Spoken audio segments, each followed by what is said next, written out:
अतुल लौंडे पाटिल साहब, राष्ट्रीय प्रवक्ता कांग्रेस पार्टी के, तालियों के साथ उनका स्वागत कीजिए।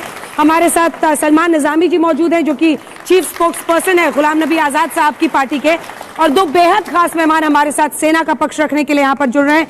Major general retired Vishambar Dayal ji, बहुत स्वागत है आपका, और air vice marshal PK Shrivastava ji, former air force officer.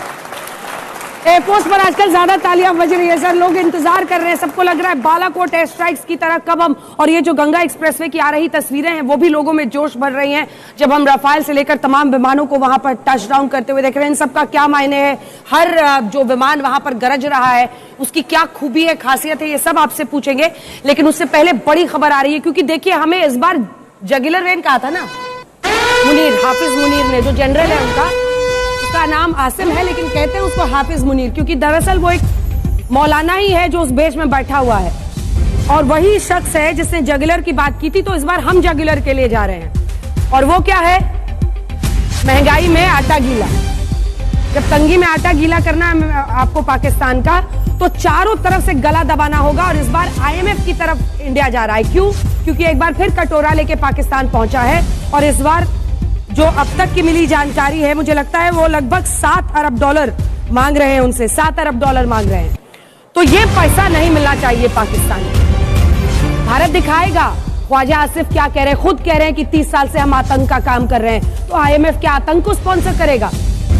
Bilawal Bhutto खुद कह रहा है कि हम अभी तक दहशतगर्दी पालते रहे अपने देश में, तो क्या IMF पैसा इसलिए देगा? तो ऐसे में भारत अपने कूटनीतिक कदमों को आगे ले जा रहा है, और जरूरी है कि इस वक्त पर पैसा पाकिस्तान को ना मिले, और तंगी से जूझता हुआ ये देश और भी बर्बादी के कगार पर पहुंचे। सुधांशु त्रिवेदी जी, हम तस्वीरें दिखाएंगे, चाहे वो राफेल हो, सुखोई हो, मिराज हो, मिग, जैगुआर, ये तमाम विमान जो आज गंगा एक्सप्रेसवे में टेक ऑफ कर रहे थे, वहां पर जा रहे थे। युद्धाभ्यास चाहे यहां हो या फिर अरब सागर में जो INS विक्रांत इस वक्त कर रहा है, भारत क्या करने वाला है, पूरा देश इसका इंतजार कर रहा है। सैन्य तरीके से हम क्या करेंगे? देखिए, अभी आपने कहा कि एयरफोर्स का नाम सुनकर तालियां ज्यादा बज रही हैं, वो जानते हुए तालियां ज्यादा बज रही हैं। एक दौर था जब शांति के कबूतर उड़ते थे, अब वो सरकार है जो गुरु गोविंद सिंह जी के बाज उड़ाती है, और इस वजह से सामने वालों को पता है कि अब वो फाख्ते उड़ाने वाला दिन नहीं है, अब बाज उड़ने वाले दिन है। इसलिए, और ये बात मैं हवा में नहीं कह रहा हूं, 26/11 के हमले के बाद उस समय के हमारे एयरफोर्स के चीफ फाली होमी मेजर साहब ने 2016 में बाद में लिखा है कि एयरफोर्स तो स्ट्राइक करने के लिए तैयार थी, पर उस समय की गवर्नमेंट ने पॉलिटिकल ग्रीन सिग्नल नहीं दिया, क्योंकि उनको उसमें कुछ नुकसान नजर आ रहा था, व्हाटएवर द सिचुएशन वाज। मगर हम आज की स्थिति में बात कहें तो देखिए, जो आपने बात कही है, युद्ध से पहले की जो पेशबंदी होती है, वह आज पाकिस्तान की उस ढंग की पेशबंदी हुई है कि अगर आप देखें तो सऊदी अरब और ईरान ने भी इस आतंकवादी हमले की निंदा की है। दोनों मुस्लिम वर्ल्ड के दो सबसे बड़े ध्रुव हैं।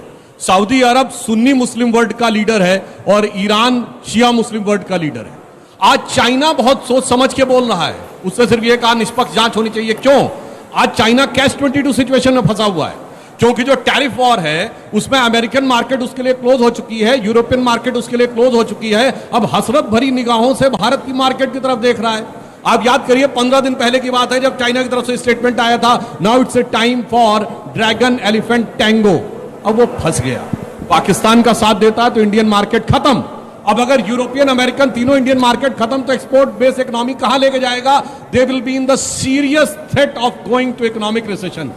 और अगर साथ नहीं देता है तो पाकिस्तान की पिटाई हो जाती है। अब देखिए, अब पाकिस्तान दूसरी तरफ देखे तो किसको देखे? यूनाइटेड अरब अमीरात। तो वो क्या कहता है, भाई तेल का खेल खत्म हो रहा है अगले 20 साल में, तो मैं तो अपनी इकोनॉमी को ट्रांसफॉर्म कर रहा हूं, तो मैं किसमें हूं? India middle east economic corridor Europe के साथ। वो इंडिया के साथ है, कह रहा भाई मैं तो ये बना रहा हूं। सऊदी अरब के क्राउन प्रिंस G20 के बाद एक दिन एक्स्ट्रा रुके थे, जिस समय घटना हुई उस समय मोदी जी सऊदी अरब में थे। तो क्या स्थिति है कि जिस सऊदी अरब और UAE के सामने पाकिस्तान कटोरा लेके खड़ा होता है, दे दाता के नाम पे तुझको अल्लाह रखे, वो कहता मोदी जी को हम ऑर्डर ऑफ जायद दे दें, फिर तुमसे बात करेंगे, हाईएस्ट सिविलियन अवार्ड। सऊदी अरब कहता मोदी जी को हाईएस्ट सिविलियन अवार्ड दे दें, उसके बाद तुमसे बात करेंगे। तो मुझे लगता है जब पाकिस्तान खड़े होकर एक तरफ अरब और ईरान को देखता होगा, सऊदी अरब को देखता होगा, दूसरी तरफ चीन को देखता होगा, तो उसके दिल से आज ये आवाज निकलती होगी कि इस भरी दुनिया में कोई भी हमारा न हुआ, गैर तो गैर थे, अपनों का सहारा न हुआ। आज उस मुकाम पे लाकर मोदी जी ने खड़ा कर दिया है। अब रही बात इसकी कि जो लड़ाई और स्ट्रेटजी की बात कहें, हमारे दो सेना के, थल सेना और वायु सेना के पूर्व अधिकारी यहां पर है, वो बेहतर बताएंगे, मगर इतना हम आपको बता सकते हैं कि पाकिस्तान के अंदर जो प्रोफेशनलिज्म है आर्मी में, वो कॉम्पिटेंस वो नहीं है जो यहां, जैसे मैं एक एग्जांपल देता हूं, बालाकोट हमले के बाद आप सबने सुना होगा कि वो भारत पे एयर स्ट्राइक की सोच रहा था, मगर अमेरिका ने कह दिया F-16 प्लेन हम लॉक कर देंगे। आज का जमाना वो नहीं है कि जहाज आपके पास है, सॉफ्टवेयर किसी और के पास है, पाकिस्तान का इंडिजिनस कुछ नहीं है, या तो चीन का है या अमेरिका का है। आप इस बात के लिए साधुवाद दीजिए, मोदी जी ने आने के बाद जो डिफेंस प्रोडक्शन शुरू किया है, आज हमारे पास इंडिजिनस एयरक्राफ्ट है, हमारी ब्रह्मोस मिसाइल अपनी है जिसको कोई लॉक नहीं कर सकता, उनकी मिसाइल कोई चाहे तो लॉक कर सकता है। इसलिए आप समझिए ये लड़ाई भी इतना आसान नहीं है। तो इसलिए मैं कहना चाहूंगा वो दिन गए जब इंडिया पाकिस्तान की बराबरी होती थी। तो मैं पाकिस्तान के लिए कहना चाहूंगा, गुजरा हुआ जमाना आता नहीं दोबारा, हाफिज सईद तुम्हारा।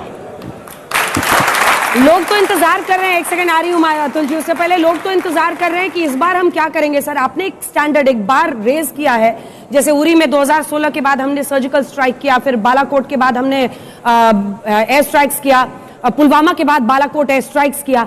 ऐसे में लोग इंतजार कर रहे हैं कि हम इस बार क्या करेंगे। अब लोग, हमने आज तक पर दिखाया है, लाहौर में रहता है, उसका घर है साहब, और उसको सेफ हाउस में रखा जा रहा है। आसिम मुनीर खुद कहीं पर बंकर में छिपा हुआ है सर, परिवार को कहीं विदेश ले गया है। तो हम कहां तक जाएंगे और क्या इस बार करेंगे कि कुछ बदले। लोग कह रहे हैं जड़ तक पहुंचना होगा, ये जो आर्मी चीफ है ना, ये जो आर्मी है, वहां तक पहुंचना होगा।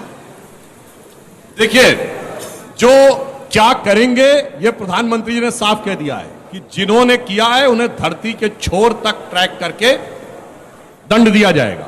अब कब करेंगे और कैसे करेंगे तो वक्त आने पर बता देंगे तुझे है आसमां, हम अभी से क्या बता दें जो हमारे दिल में है। अतुल जी, पूरा विपक्ष हम माने इस और आज आपका भी सीना गर्व से चौड़ा हो रहा होगा जब आप देख रहे हैं युद्धाभ्यास, चाहे वो अरब सागर में INS विक्रांत पर हो रहा हो या फिर गंगा एक्सप्रेसवे पर। बिल्कुल, मेरा सीना क्या, पूरे देश का सीना जो है वो चौड़ा होता है जब अब इन्होंने कहा कि उनकी सिस्टम लॉक कर सकते। सही बात है भाई, उनकी सिस्टम अपन लॉक कर सकते, लेकिन आपको अभिनंदन याद होगा, MiG-21 कब का प्लेन है। एक पुराना प्लेन MiG-21 उनका F-16 जो है वो गिरा देता है, वो खुद प्लेन चला भी नहीं सकते। सिस्टम लॉक करने की बहुत दूर की बात है। तो ये इंडियन आर्मी जो है और इंडियन एयरफोर्स और इंडियन नेवी ये बहुत प्रोफेशनल है, और जिस तरह से वो काम करती है, अपना एक काम का तरीका है, प्रक्रिया है। वो गली के गुंडों की तरह बात करते हैं, गली के गुंडा जैसा चौक में खड़ा होकर बात करता है, वैसा उनका आर्मी जनरल बात करता है। मेरा आर्मी जनरल जो है, मेरा एयरफोर्स का जो सिपाही है, वो ऐसी बात नहीं करता है, वो सीधा ठोक देता है। और ये इतिहास, और बास तो 65 में भी उड़े थे सुधांशु भाई, और 71 में भी उड़े थे, इतने उड़े थे कि 2 टुकड़े हो गए। तो आर्मी जो है वो अपनी आर्मी, एयरफोर्स, नेवी जो है उसको तो सलाम है। और जब कुछ नहीं था तो हमारे अब्दुल हमीद ने 3 बैटन टैंक उड़ा दिए थे सादीगंज से। तो ये हौसला, ये जज्बा जो है वो हिंदुस्तानियत है, वो हमारी भारतीयत है, और ये जो है पहले से करते आए हैं। जो कूटनीति चल रही है सुधांशु जी, आपके माध्यम से मैं जरूर ये कहना चाहूंगा, FATF के फाइनेंशियल एक्शन टास्क फोर्स जो है उसके ब्लैकलिस्ट में डालना चाहिए। ग्रे लिस्ट जो है, ग्रे लिस्ट सीधा नहीं, ग्रे लिस्ट के ऊपर एक ब्लैक लिस्ट होती है अंजना जी। हाँ। ब्लैक लिस्ट के बाद तो पिछली बार 2018 में ग्रे लिस्ट में डला था, लेकिन फिर रोया जाकर वहां पे बताया कि हमने हाफिज सईद के खिलाफ देखिए काम किया है, आतंकवाद रोक रहे। 2022 में वो फिर बाहर आ गया। ये दबाव हमें फिर से बनाना, आपने सही बात उठाई। ब्लैक लिस्ट, अभी ग्रे लिस्ट नहीं, अभी सीधी जो है वो ब्लैक लिस्ट की जो बात होनी चाहिए। और मैं निषेध करना चाहूंगा पाकिस्तान के डिप्टी प्राइम मिनिस्टर का, अगर कोई देख रहा होगा तो, उन्होंने प्रेस की थी अंजना जी कुछ दिन पहले, और प्रेस करके मेरे देश के प्रधानमंत्री, आज कोई बीजेपी नहीं, कोई कांग्रेस नहीं, आज हम